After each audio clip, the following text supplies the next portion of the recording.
ಜೀವನವನ್ನ ತಿಳ್ಕೊಬೇಕನ್ನುವ ಅಭಿಲಾಷೆ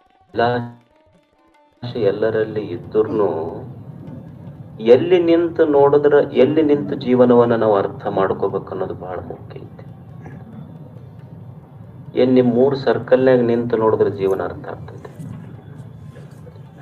ಜೀವನವನ್ನ ನಾನು ಅರ್ಥ ಮಾಡ್ಕೋಬೇಕಾದ್ರ ಏನು ಗುಹೆಯೊಳಗ್ ಕುಂತ್ರ ಜೀವನ ಅರ್ಥ ಆಗ್ತೈತೆ, ಏನು ಹಿಮಾಲಯದ ತುದಿಯಲ್ಲಿ ಕುಳಿತಾಗ ಜೀವನದ ಅರ್ಥ ಆಗ್ತೈತೆ. ಜೀವನದ ಅರ್ಥ ನಾ ಎಲ್ಲಿ ನಿಂತು ಜೀವನವನ್ನು ನೋಡಬೇಕನ್ನುವುದರ ಮೇಲೆ ಜೀವನದ ಅರ್ಥ ಅವಲಂಬಿತ ಆಗಿರ್ತದೆ. ಈಗ ಗೆಲುವು ಅನ್ನೋದು ಏನು ಅಂತ ಯಾರಿಗ್ ಗೊತ್ತಿರ್ತೈತಿ? ಗೆಲುವಿನ ವೈಭವ ತಿಳ್ಕೋಬೇಕಾದ್ರೆ ಗೆದ್ದವನಿಗಲ್ಲ, ಸೋಲಿನ ಅಂಚಿನಲ್ಲಿ ನಿಂತವನದನಲ್ಲ ಅವನಿಗೆ ಗೊತ್ತಿರ್ತದೆ ಗೆಲುವಿನ ಮಹತ್ವ. ಉಂಡವನಿಗಲ್ಲ, ಅನ್ನದ ಮಹತ್ವ ಯಾರಿಗ್ ಗೊತ್ತಿರ್ತೈತಿ ಅಂದ್ರೆ ಯಾವನು ಹೊಟ್ಟೆ ಹಸಿಕೊಂಡು ಬಂದಿರ್ತಾನಲ್ಲ, ಹಸಿದವನಿಗೆ ಅನ್ನದ ಮಹತ್ವ ಗೊತ್ತಿರ್ತೈತಿ. ಹಸಿವಿನ ಅಂಚಿನಲ್ಲಿ ನಿಂತು ನೋಡಿದಾಗ ಅನ್ನದ ವೈಭವ ಗೊತ್ತಾಗ್ತದೆ. ಬೆಳಕಿನ ವೈಭವ ಗೊತ್ತಾಗಬೇಕಾದ್ರೆ ಬೆಳಕಿನೊಳಗೆ ನಿಂತು ನೋಡಿದಾಗ ಗೊತ್ತಾಗುದಿಲ್ಲ. ಕತ್ತಲೆಯಲ್ಲಿ ನಿಂತು ನೋಡಿದಾಗ ಬೆಳಕಿನ ವೈಭವ ಹೆಂಗ್ ಗೊತ್ತಾಗ್ತೈತೋ ಹಾಗೆ ಸಾವಿನ ಅಂಚಿನಲ್ಲಿ ನಿಂತು ಜೀವನದ ವೈಭವವನ್ನು ನೋಡಬೇಕಾಗ್ತದೆ ಮನುಷ್ಯ. ಅಂದಾಗ ಜೀವನದ ಸ್ಪಷ್ಟತೆ ಸಿಗ್ತದೆ. ಜೀವನದ ಸ್ಪಷ್ಟತೆ ನಮಗಾಗಬೇಕಾಗಿದ್ರ ಮೊದಲು ಸಾವಿನ ಸ್ಪಷ್ಟತೆ ಆಗ್ಬೇಕು. ಯಾವುದಕ್ಕೆ ನಾವು ಜೀವನ ಅಂತ ಕರೆಯಕತ್ತೀವಲ್ಲ, ಇದೊಂದು ಮರಣದ ಪ್ರಕ್ರಿಯೆ ಅಷ್ಟೇ ಇಲ್ಲಿರೋದು. ಯಾವುದಕ್ಕೆ ನಾವು ಇವತ್ತು ಜೀವನ ಅಂತ ಕರೆಯಕತ್ತೀವಿ ಅದು ಕೇವಲ ಮರಣದ ಪ್ರಕ್ರಿಯೆ ಇಲ್ಲ.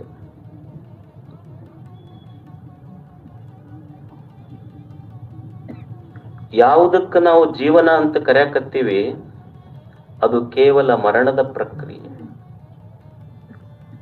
ಅಂದ್ರೆ ಎಂದ ಮನುಷ್ಯ ಹುಟ್ಟಿದ್ದಾನ, ಹುಟ್ಟಿದ ದಿವಸವೇ ಅವನ ಜೀವನ ಮರಣ.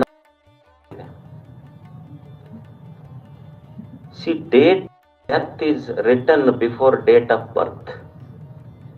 ನಾವು ಹುಟ್ಟಿದ ದಿನಾಂಕ ಹುಡುಕ್ತಿವಿಲ್ಲ, ನಮ್ಮ ಹುಟ್ಟಿದ ದಿನಾಂಕದಕ್ಕಿಂತ ಮೊದಲ ಸಾಯುವ ದಿನಾಂಕ ಬರದ ಆಮೇಲೆ ಹುಟ್ಟುವ ದಿನಾಂಕ ಬರ್ದಿರ್ತಾನ ದೇವರು. ಮತ್ತೆ ನಾವೆಲ್ಲ ಹುಟ್ಟು ಹಬ್ಬ ಅದು ಆಚರಣೆ ಮಾಡ್ಕೊಂತೀವಲ್ರಿ, 50 ವರ್ಷದ್ದು 60 ವರ್ಷದ್ದು. ಯಾಕ ಮನುಷ್ಯ ಹುಟ್ಟು ಹಬ್ಬ ಆಚರಣೆ ಮಾಡ್ಕೊಳ್ತಾನ ಅಂದ್ರ ಸಾವಂದ್ರ ಭಯ ಐತೆ ಅವನಿಗೆ. ಸಾವಿನ ಸ್ಮರಣೆ ತಪ್ಪಬೇಕಂತ ಹುಟ್ಟು ಹಬ್ಬ ಆಚರಣೆ ಮಾಡ್ಕೊಂತಾನ ಅಷ್ಟೆ. ಜೀವನ ಇದೊಂದು ಸಾವಿನ ಪ್ರಕ್ರಿಯೆ ಐತಿ. ಇಲ್ಲೆಲ್ಲ ಒಬ್ಬ ಬರ್ತಾನ, ಒಬ್ಬ ಹೋಗ್ತಿರ್ತಾನ. ಈ ಕಾಲೇಜ್ ಇರ್ತೈತಿ, ಕಾಲೇಜ್ ಹೊಸದಾಗಿ ಬರ್ತಿರ್ತಾರ ನೋಡ್ರಿ, ಅವ್ರಿಗೇನ್ ಮಾಡ್ತಾರ, ವೆಲ್ಕಮ್ ಪಾರ್ಟಿ ಇರ್ತೈತಿ. ಹಂಗ ಒಂದಿಷ್ಟು ಹುಡುಗರು ಬರ್ತಾರ, ಅವ್ರಿಗೆ ಒಂದಿಷ್ಟು ವೆಲ್ಕಮ್ ಮಾಡ್ತಾರ, ಹೋಗೋರಿಗೆ ಸೆಂಡ್ ಆಫ್ ಮಾಡ್ತಿರ್ತಾರ. ಈ ಜಗತ್ತಿನೊಳಗೆ ಬರೋವ್ರಿಗೆ ವೆಲ್ಕಮ್, ಹೋಗೋರಿಗೆ ಸೆಂಡ್ ಆಫ್. ಇದು ಪ್ರತಿನಿತ್ಯ ನಡೆದೈತಿದೆ. Welcome, send off.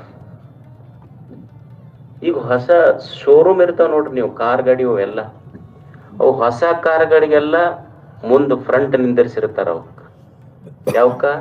ಹೊಸ ಕಾರ್ ಗಾಡಿಗಳಿಗೆ.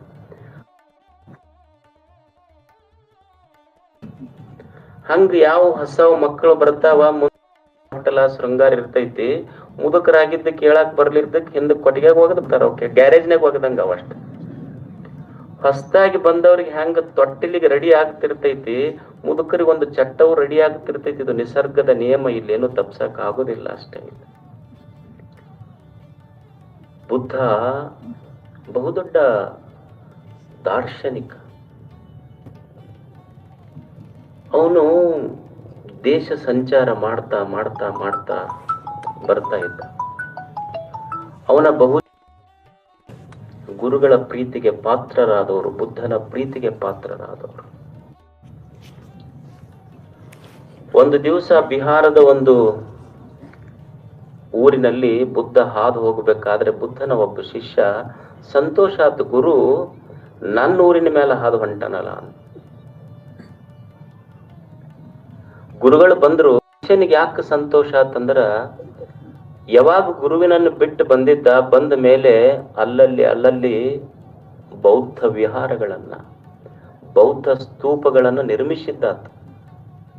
ನಾನಿಷ್ಟೆಲ್ಲ ಬೌದ್ಧ ವಿಹಾರಗಳನ್ನ ನಿರ್ಮಾಣ ಮಾಡೀನಿ, ಬೌದ್ಧ ಸ್ತೂಪಗಳನ್ನ ನಿರ್ಮಾಣ ಮಾಡೀನಿ, ಇದನ್ನೆಲ್ಲ ಗುರುವಿಗೆ ತೋರಿಸ್ಬೇಕು, ನಾ ಮಾಡಿದ್ದು ನೋಡಿದ್ರೆ ಗುರುವಿಗೆ ಸಂತೋಷ ಆಗ್ತೈತೆ ಅಂತ ಶಿಷ್ಯನ ಮನಸ್ಸು. ಗುರುಗಳು ಬಂದರು, ಶಿಷ್ಯ ಅಡ್ಡಾಡಿ ತೋರಿಸಿದ, ಗುರುಗಳೇ ಇಲ್ಲಿ ನಾನು ಬೌದ್ಧ ವಿಹಾರಗಳನ್ನು ನಿರ್ಮಾಣ ಮಾಡಿದ್ದೆ, ಇಲ್ಲಿ ಬೌದ್ಧ ಸ್ತೂಪಗಳನ್ನು ನಿರ್ಮಾಣ ಮಾಡಿದ್ದೇನೆ.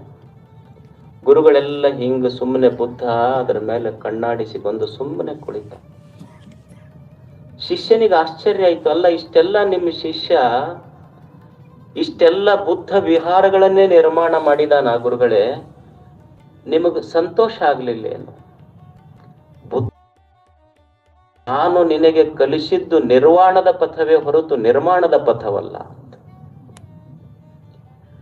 ನಾನು ನಿನಗೆ ಕಲಿಸಿದ್ದು ನಿರ್ವಾಣದ ಪಥ ಕಲಿಸಿದ್ದೇನೆ ಹೊರತು ನಿರ್ಮಾಣದ ಪಥ ಅಲ್ಲ.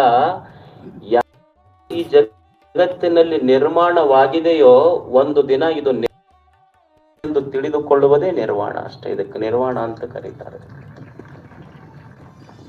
What ever it appears it disappears. ಯಾವುದು ಕಂಡೈತಿ ಅದು ಹೋಗಿ ಬಿಡ್ತೈತಿ. ಇಲ್ಲಿ ಯಾವುದು ಖಾಯಂ ಉಳಿದಿಲ್ಲ ಈ ಜಗತ್ತಿನಲ್ಲಿ. ಅನಿತ್ಯಾನಿ ಶರೀರಾಣಿ ವಿಭವೋ ನೈವ ಶಾಶ್ವತ ನಿತ್ಯಂ ಸನ್ನಿಹಿತೋ ಮೃತ್ಯು ಕರ್ತವ್ಯೋ ಧರ್ಮ ಸಂಗ.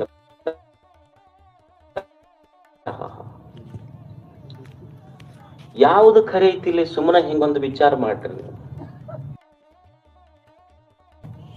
ಈ ಶರೀರವನ್ನು ತೆಗೆದುಕೊಡ್ರಿ, ನಮ್ಮ ಖರೆ ಇದೆ ಇಲ್ಲಿ.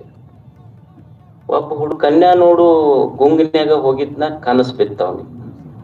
ಕನಸ್ನ್ಯಾಗ ಏನ್ ಬಿತ್ತು ಅಂದ್ರ ಲಗ್ನ ಆದಂಗಾತ್. ಲಗ್ನ ಅವರ ಕರೆದ ಕನ್ಯಾ ಕೊಟ್ಟಂಗಾತ್. ಲಗ್ನ ಆದಂಗಾತ್. 2 ಮಕ್ಕಳಾದಂಗಾತ್. 2 ಮಕ್ಕಳು ಅಪ್ಪ ಅವನ್ ನಡಬರ್ಕ್ ಮಕ್ಕೊಂಡಂಗಾತ್. ದೊಡ್ಡ ಮಗ ಯಪ್ಪ ಸ್ವಲ್ಪ ತಾತ್ ಸರಿ ಅಂದಂಗಾತು, ಇವ ಸರ್ದಂಗಾತು, ಹೊತ್ಕೊಂಡು ಬಾವಾಗ್ತಿತ್ತು. ನೋಡ್ತಾನ ಎಚ್ಚರಾತು, ತೆಲಿಗೆ ತೂತ್ ಬಿದ್ದೈತಿ, ರಕ್ತ ಹರಿಯಕತ್ತೈತಿ. ಅವನಿಗೆ ಅನಿಸ್ತು, ನಾ ಏನು ಮಲ್ಕೊಳ್ಳೋದಕ್ಕಿಂತ ಮುಂಚೆ ಸಿಂಗಲ್ ಇದ್ನಲ್ಲ ಅದು ಖರೆಯೋ, ಏನು ಕನಸಿನಾಗ ಡಬಲ್ ಆಗಿದ್ನಲ್ಲ ಅದು ಖರೆಯೋ? ಒಬ್ರಿಗೆ ತಿಳಿದವ್ರಿಗೆ ಕೇಳ್ದವ, ಅಲ್ರಿ ನಾನು ಮೊದಲು ಒಬ್ಬನ ಇದ್ದೆ, ಇಲ್ಲಿ ಸಿಂಗಲ್ ಇದ್ದೆ ಹೊರಗೆ, ಕನಸಿನಾಗ ಡಬಲ್ ಇದ್ನಲ್ಲ, ಏನು ಸಿಂಗಲ್ ಇದ್ದಿದ್ದು ಖರೇನೋ ಏನು ಡಬಲ್ ಇದ್ದಿದ್ದು ಖರೇನೋ? ಅವ್ರು ತಿಳಿದವ್ರು ಇದ್ರಲ್ಲ, ನೋಡಪ್ಪ ಸಿಂಗಲ್ ಇದ್ದಾಗ ಡಬಲ್ ಸುಳ್ಳು, ಡಬಲ್ ಇದ್ದಾಗ ಸಿಂಗಲ್ ಸುಳ್ಳು ಅಷ್ಟೆ. ಅಂದ್ರ ಎಚ್ಚರಿದ್ದಾಗ ಕನಸು ಸುಳ್ಳು, ಕನಸು ಬಿದ್ದಾಗ ಎಚ್ಚರ ಸುಳ್ಳ, ನಿದ್ದೆ ಹತ್ತದಾಗ ಇವೆರಡೂ ಸುಳ್ಳ. ಇಲ್ಲಿ ಯಾವ ಶರೀರ ಖರೆ ಅಂತ ಹೇಳು ನೀನು? ಎಚ್ಚರಿದ್ದಾಗ ಕನಸು ಸುಳ್ಳಾಗೈತಿ, ಕನಸು ಸುಳ್ಳಾಗ ಎಚ್ಚರ ಸುಳ್ಳಾಗೈತಿ, ಎಚ್ಚರ ಕನಸ ನಿದ್ದೆ ಹತ್ತದಾಗ ಸುಳ್ಳಾಗ್ಯವಲ್ಲ. ಈ ಎಚ್ಚರ ಕನಸ ನಿದ್ರೆ ಈ 3 ಅವಸ್ಥೆಗಳು ಸುಳ್ಳದಾವ. ಈ 3 ಅರಿಯುವ ನಿನ್ನೊಳಗಿನ ಸತ್ಯ ಐತೆಲ್ಲ ಅದು ಮಾತ್ರ ಸತ್ಯ. ಈ 3 ಅರಿಯುವ ನೀನು ಸತ್ಯ. ಈ ಸ್ಥೂಲ ಸೂಕ್ಷ್ಮ ಕಾರಣ ಶರೀರಗಳದವಲ್ಲ, ಇವು ಅನಿತ್ಯಾನಿ ಶರೀರಾಣಿ ಅಷ್ಟೆ.